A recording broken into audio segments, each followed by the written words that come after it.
Muy buenas tardes a todos. De antemano agradecemos la invitación que nos han hecho para poder participar como disertantes de un taller, el cual estamos denominando Análisis de armaduras espaciales con el método matricial de la rigidez, empleando Excel y MATLAB. Agradecemos plenamente al GADEST de la Universidad Nacional de Ingeniería.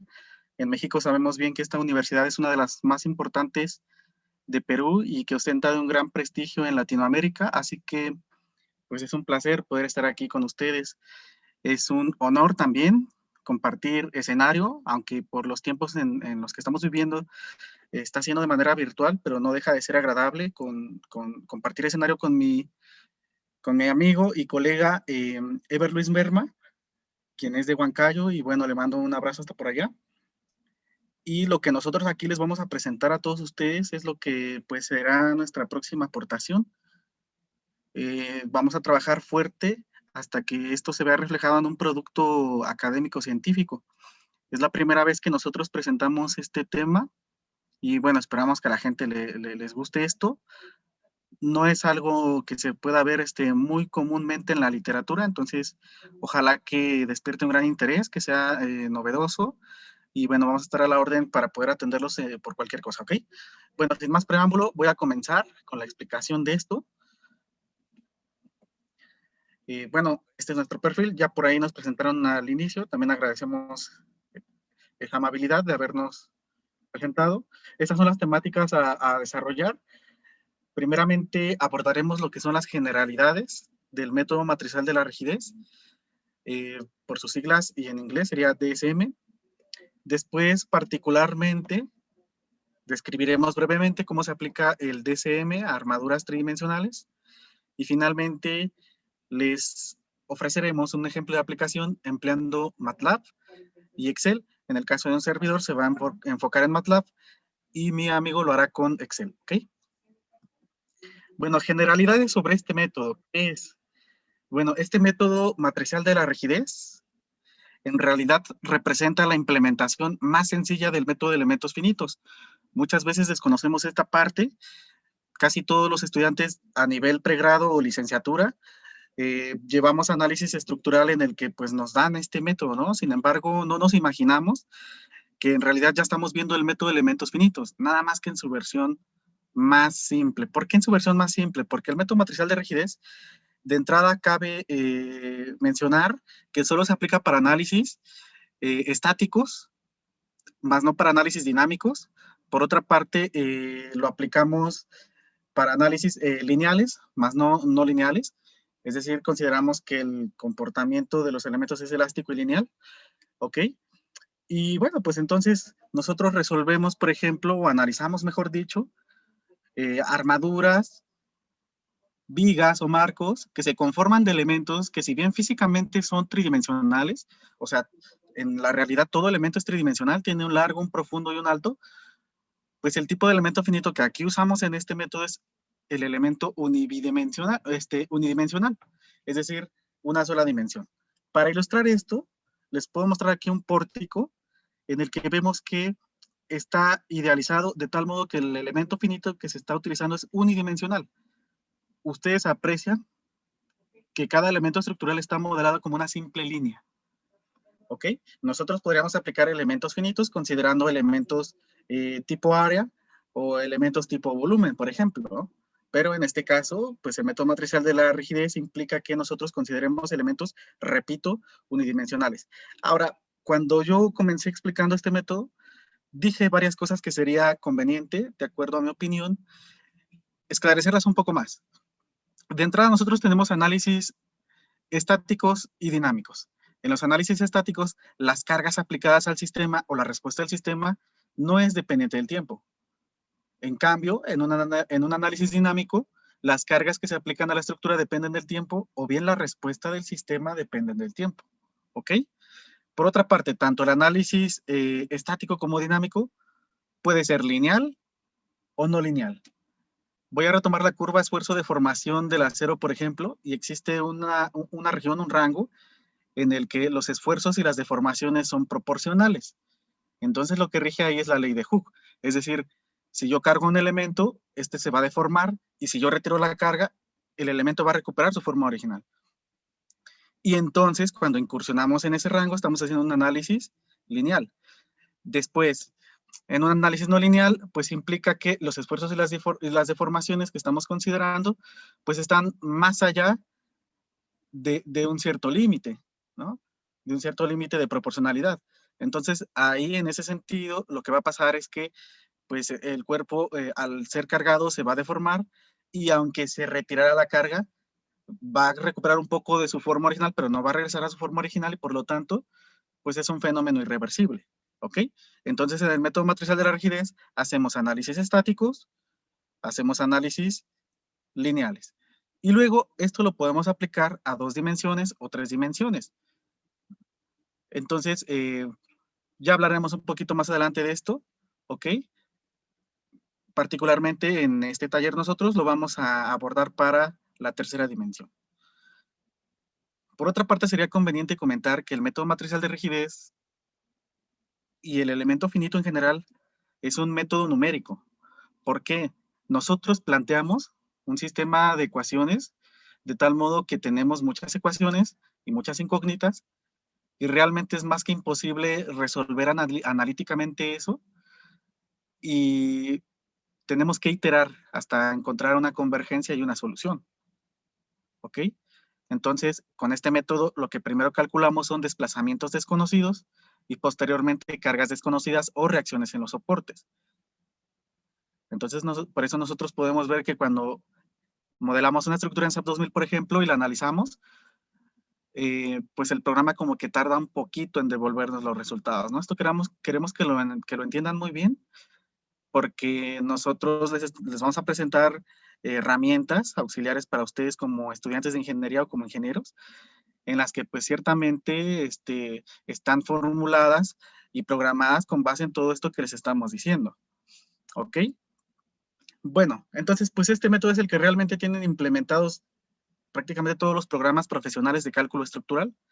Por ejemplo, SAP 2000, por ejemplo, TAPS. O sea, si yo modelo una estructura de esta manera como la que aquí ustedes están viendo, que es un pórtico bidimensional, pues el programa me lo puede calcular con el método matricial de rigidez que aquí vamos a explicar precisamente, ¿ok? Entonces, un poco de esto ya lo abordé en la diapositiva anterior, pero aquí se va a volver a tocar esto. ¿Cuáles son los fundamentos teóricos que emplea este método? Bueno, de entrada, considera a la estructura como un medio continuo, lo cual implica que nosotros decimos que nuestras estructuras son sólidos deformables, los cuales están compuestos por infinitas partículas. Y estas infinitas partículas ocupan por completo el espacio, ¿ok? O sea, no hay vacíos, no hay porosidades. Esto claramente implica que los ingenieros civiles entonces veamos todo esto desde un enfoque macroscópico, a diferencia de, por ejemplo, un biólogo y un químico que estudian eh, la materia desde un nivel microscópico, ¿no? Entonces ellos sí consideran las discontinuidades que podrían haber en ese nivel y nosotros no, ¿ok? Ahora, bueno, ustedes aquí, por ejemplo, pueden ver un medio continuo. Eh, Claramente vemos que estos puntitos verdes son las partículas que lo conforman. Nosotros no podemos dibujar infinitas partículas, pero de alguna manera estamos representando aquí a un medio continuo, ¿ok? Aquí hemos seleccionado dos partículas al azar, la I y la J. Aquí se ejerce una fuerza de interacción de la partícula I a la J, y luego la J-décima partícula ejerce una fuerza de interacción hacia ahí. Y estas fuerzas son iguales en magnitud y dirección, pero por la tercera ley de Newton son de sentido opuesto. Aquí podemos ver que nuestro sistema soporta solicitaciones externas como lo es en nuestras estructuras, ¿ok? Bueno, entonces, nosotros realmente para poder analizar nuestras estructuras tenemos que hacer muchísimas consideraciones. Tenemos lo que se conoce como el modelo real, que es como todos nosotros vamos a ver esas estructuras construidas físicamente. Y por otra parte tenemos el modelo idealizado, que son todas aquellas consideraciones que nosotros hacemos para poder analizar una estructura de tal modo que logremos un comportamiento lo más cercanamente posible a la realidad. Mas nunca logramos que nuestras estructuras se comporten tal cual como realmente lo hacen. Entonces, dentro de todas las adecuaciones que hacemos, está esta que menciono en este punto 2, y es muy importante. Nosotros consideramos a los sólidos deformables de forma aproximada mediante un número finito de grados de libertad. Es decir, en realidad las estructuras tienen infinitos grados de libertad, pero nosotros no podríamos plantear un sistema con infinitas ecuaciones e infinitas incógnitas.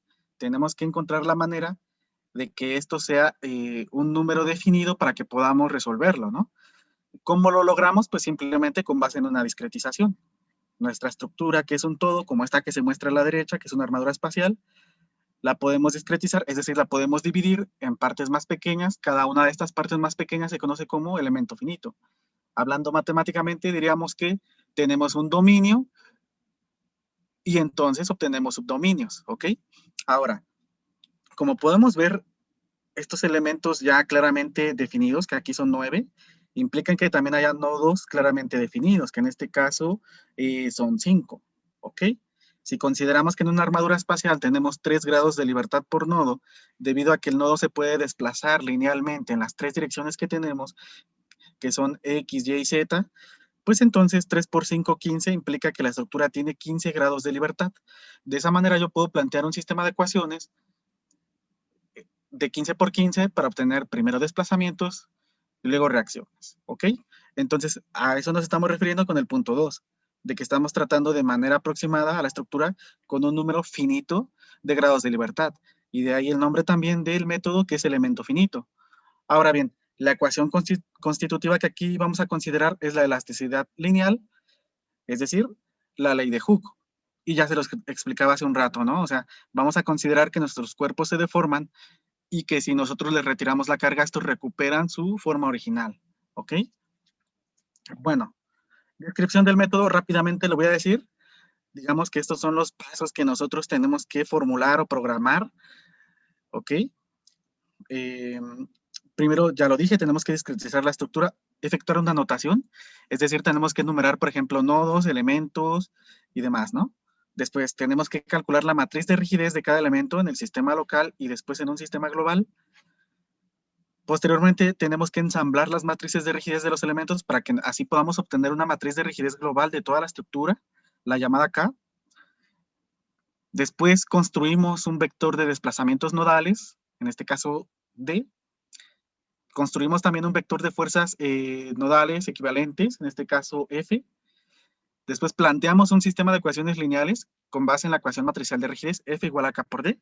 Precisamente aquí vemos claramente que se cumple la ley de Hooke, ¿ok? Y después procedemos a resolver el sistema de ecuaciones. Fíjense que no lo hacemos de tal modo que resolvamos el sistema completo, sino que nosotros hacemos una partición, aplicamos esa técnica del álgebra matricial de tal modo que obtenemos un primer subsistema en el cual calculamos los desplazamientos nodales desconocidos y posteriormente en un segundo subsistema determinamos las reacciones en los soportes. De esa manera entonces nosotros también aligeramos la carga de trabajo a un sistema computacional, ¿no? Porque no es lo mismo resolver un sistema, por ejemplo, de 100% con respecto a que primero resolvamos un sistema de 70 por 70, por ejemplo, y luego uno de 30 por 30. Ya hemos dicho que esto tiene que iterar, ¿no? Que es un método numérico. Bueno, posteriormente planteamos una ecuación y determinamos los elementos mecánicos de cada elemento estructural. ¿Ok? Y estos son los pasos a seguir para poder nosotros analizar una estructura con el método matricial de rigidez. Vamos a ver la aplicación específica a armaduras tridimensionales. ¿Ok? De entrada aquí lo que tenemos es la matriz de coordenadas locales para un elemento Y de una armadura. ¿Ok? Podemos ver que aquí claramente está la definición de rigidez. Si nosotros recordáramos un poquito la mecánica de materiales, deducíamos una ecuación para determinar el alargamiento de una barra, por ejemplo, sometida a fuerza axial, en la que el desplazamiento delta era igual a la fuerza, ¿ok? Bueno, hagan de cuenta que no la tengo aquí escrita y tal vez va a ser un poquito complicado que me entiendan, pero simplemente en esa ecuación lo que hacíamos era, para avanzar un poco más rápido y no confundirlos, en esa ecuación lo que hacíamos era que el desplazamiento lo hacíamos 1 y a la fuerza le denominábamos rigidez. De esa manera, si nosotros despejamos a la rigidez, obtenemos esta expresión de A por entre L que aquí podemos ver, ¿ok? Por lo tanto, podemos definir a la rigidez como la fuerza necesaria para inducir un desplazamiento unitario. Y de hecho es lo opuesto a la flexibilidad. En flexibilidad, perdón, tenemos que su definición es el desplazamiento producido por una fuerza unitaria, ¿ok? Y aquí es la fuerza necesaria para generar un desplazamiento unitario en rigidez. Entonces son conceptos inversos, como podemos ver. Ahora bien, el hecho de que las barras estén orientadas de distinta manera, porque como podemos ver en esta estructura, tenemos aquí, por ejemplo, una barra totalmente horizontal, aquí tenemos unas verticales, aquí tenemos unas inclinadas. Entonces, ya hemos dicho que la rigidez de cada elemento se puede representar de manera matemática a través de una matriz, ¿ok? Sin embargo, para poder obtener la matriz de rigidez de toda la estructura, matemáticamente no es posible sumar las rigideces, así nada más. Lo que pasa es que es porque no están orientados los elementos de la misma manera. Entonces, lo que tenemos que hacer los ingenieros es una transformación de matrices en la cual nosotros hacemos una rotación y lo podemos lograr a través de los cosenos directores. Entonces podemos determinar cosenos directores, ¿ok? Que es el coseno de los ángulos que forma un elemento con respecto a los ejes X, Y, Z. Ejemplo, en esta estructura. Aquí tenemos este elemento y vemos que este elemento forma un ángulo con respecto al eje Y. Y ese sería teta Y. Este elemento también forma un ángulo con respecto al eje Z y eso sería teta Z. Y este elemento forma un ángulo, evidentemente, con respecto al eje X, y eso sería teta Y. Los cosenos de esos ángulos son los llamados cosenos directores, los que vemos aquí, lambda X, lambda Y, lambda Z. Nada más que si nosotros observamos en SAP 2000, estos cosenos directores no se calculan con ángulos. O sea, no es que el programa mida el ángulo y después calcule el coseno, por ejemplo, sino que lo hace a través de coordenadas, como se muestra aquí. Más adelante, incluso cuando yo les muestre el ejercicio resuelto en SAP 2000, lo vamos a apreciar claramente, ¿no?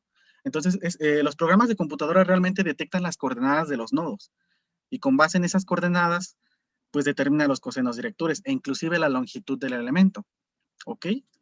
Entonces, lo que estamos viendo aquí, estos X y estos Z, tanto para F como para N, son las coordenadas en los nodos inicial y final de cada elemento, ¿ok? Bueno, entonces ya después de hacer toda la matemática correspondiente, podemos obtener una matriz ya en coordenadas globales, que es como la que se muestra aquí. Podemos ver que esta matriz es de 6 por 6, debido a que, pues, un elemento tiene dos nodos, uno en cada extremo, y en cada nodo tenemos 3 grados de libertad. Entonces, 3 grados de libertad de un lado y 3 grados de libertad del otro implica que la matriz sea de 6 por 6, como lo podemos ver aquí. A diferencia, por ejemplo, de las matrices para elementos de armaduras bidimensionales, en donde son de 4 por 4, ¿ok? Bueno, ¿qué tenemos aquí además? Pues son los grados de libertad en la dirección X, Y, Z, tanto para el nodo inicial como para el nodo final. Simplemente es eso. Luego podemos ver, como ya lo dijimos, que la rigidez depende del área, del módulo de elasticidad y de la longitud. Por lo tanto, la rigidez es dependiente totalmente, como vemos aquí claramente, del material constructivo, porque esta es una propiedad del material, evidentemente, y además es dependiente de la geometría, porque el área y la longitud, pues precisamente son de esa índole, ¿no? Muy bien. Después nosotros tenemos que partir la matriz de rigidez. Tenemos que dividirla en la fila y en la columna del grado de libertad desconocido, del número de desplazamientos no restringidos, ¿ok? Y entonces, cuando nosotros construimos el vector de desplazamientos, primero colocamos a los desplazamientos desconocidos y luego a los desplazamientos conocidos. Y para el caso del vector de cargas, primero colocamos las cargas conocidas y luego las cargas desconocidas. Después podemos hacer el producto matricial, donde las cargas es igual a la rigidez por el desplazamiento. Se cumple la ley de Hooke, como podemos ver aquí, esa es la ecuación constitutiva.